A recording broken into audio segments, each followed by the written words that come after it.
Responders are working to bring families closure. Some survivors are now trying to get by one day at a time. Rochelle Aline begins tonight's team coverage of stories of survival, and she shows us how some are now relying on the kindness of strangers for the most basic needs.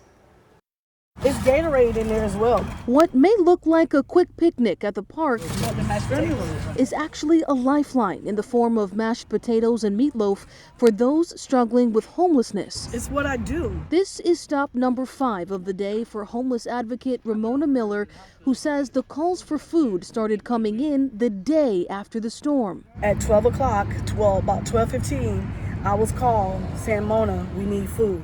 And the hurricane survival stories from those waiting for dinner at Lions Park in Fort Myers are heartbreaking. I stayed in my truck for the storm for 2 days. Robert Cave tells ABC Action News he was priced out of his apartment almost a year ago, and he's been struggling ever since to find a new one to live in. If I ain't making too much money, I'm not making enough. They want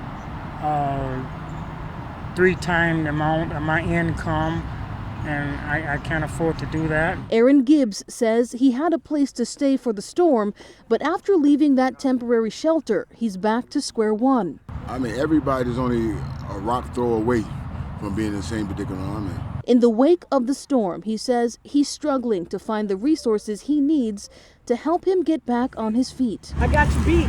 And as the search for help stretches on for these folks, Gibbs says his faith in humanity is renewed one bite at a time. People that say there's no God, I can't tell, because only God can soften people's hearts.